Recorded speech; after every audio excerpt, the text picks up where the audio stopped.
Hello, beautiful people. Welcome back to Vitamin D TV. Yesterday, we talked about ways to know you're improving in your target language.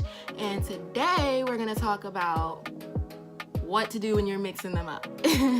So, I wanted to make this video because a lot of times people think that when they're mixing up their languages, they think they're like doing a bad job. They think they're failing, etc., etc. And I just want you guys to know that is not the case at all. That is not the case at all, and it's actually very, very common, especially in the beginning stages.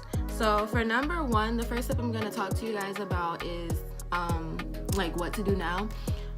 What you should do is examine what areas of your life you're living in the languages. I think I said that right. I don't know if I said that right. Meaning, like, all day, are you studying French, Spanish, and Portuguese at the same time? Or are you studying Spanish in the daytime and then Japanese at night? Are you doing Japanese only when you're at work, or are you doing French at work and when you're on your way home and when you get home, and then just trying to do Spanish at night after all of that? Like, what parts of your life are you using in each language? Yeah. Because see, what happens is when you're like, how do you explain this? Like, I could explain this in another language, but English is like giving me problems right now. Like, for example, in the mornings, unless I'm reading, because I have a thing for reading in Portuguese now, but in the mornings, I allocate my mornings to Spanish, in Spanish only. I'll do all of my Spanish stuff for the day in the mornings. And then throughout the day, which I'm really bad for this, like if I'm at work or whatever, predominantly I will be speaking in English, unless I'm around like my compañeros and they speak Spanish or whatever. And then at night, Portuguese. And that's pretty much how I've been doing it. So before, I was trying to do Portuguese and French at the same time, both at night, and my French was bad because every time I was trying to speak French, I would only get Portuguese words coming to my head if I forgot a word. And that's very, very common. But what you should do is, to help lessen that, pick a time of day that you're going to allocate to one language, or pick a certain subject or activity that's going to be in that one language. Like, if you're gonna cook and listen to podcasts, make sure you're only listening to Italian, or make sure you're only listening to Japanese when you're cooking food. And then in the mornings, decide which language you're gonna do just for the mornings. Decide which language you're gonna study on your way to work or on your way to school, and only focus on that language during that time, pretty much. So that's just number one. Number two is examine how many languages you're learning and how much time each language is getting. So there's like an 80-20 rule or something like that. Like if you're trying to learn two languages at once, the new language that you're learning should get 80% of your time, and then the language that you already know and that you're just improving on should get 20% of your time. It doesn't necessarily have to be like that, but if you're trying to learn more than two languages at the same time, you're not gonna get that far. You're not. You're gonna learn like phrases and stuff, but if you're trying to get really far in your language learning, you need to only be focused on one or two languages. If you're already a polyglot and you have full time to study your languages, I'll say maybe three.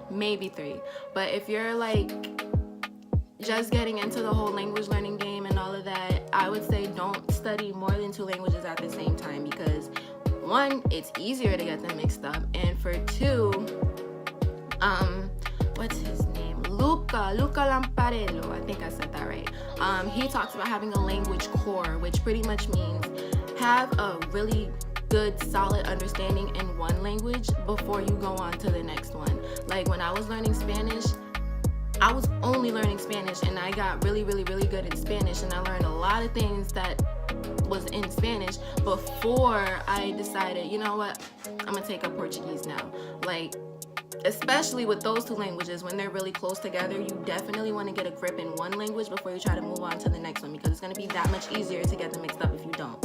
If you're learning more than 3 languages at the same time, I don't recommend it.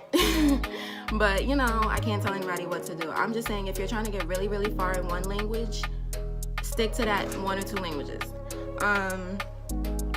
Next, don't panic. Like, this is normal. This happens. Like, you're gonna I was gonna say you're gonna superarlo. Like, you're gonna get better. So this is not gonna be a permanent problem.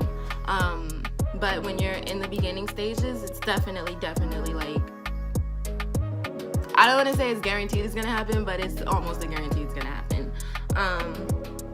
But yeah, like I said, build a core in one language before you go on to the next one, and then make sure the next one is really good and got a grip on it before you go on to the next one. Like, pretty much. What was the next one? Oh, this was a short video. Wow, I pretty much went over all of my notes. I guess the next one was pick your main language. So let's say you're really busy one day, like really crazy busy. Pick that one language you're gonna study no matter freaking what, because that's what's gonna help you grow. Like, consistency is key, in other words. So pick that one language. Like, if you're studying more than 3 languages at the same time, pick that one language that you really gonna study no matter what happens, because if you're sporadically learning a bunch of languages and you're not really seriously putting in a certain amount of hours in one, you're not gonna get that far.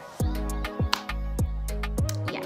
And last but not least, which is the most importante cosa, keep going. It doesn't matter that you're mixing your languages up right now, because if you stop, you're not gonna help yourself. You're not gonna get out of that. Keep practicing, keep studying, keep listening to the audios, podcasts, the whole 9. Like, whatever your method is, whatever, if that's working for you, keep doing it. Just keep going, don't stop, because you're not gonna ever not mix up your languages, especially if you're like me. Like, a lot of times when you speak more than one language, you get it mixed up, especially when you're drunk.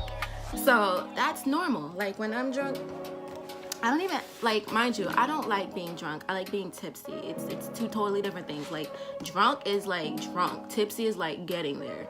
So when I'm like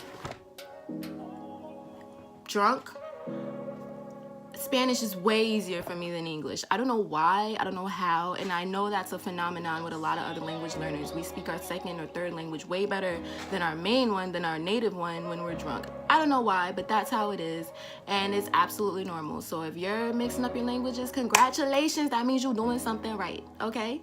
I will see you guys tomorrow. Let me know what you guys think of this video. Like, comment, subscribe, and check out all my other videos. Like I said, I'm working on posting every single day because I got goals to reach, all right? So let me know what you guys think. I will see you tomorrow.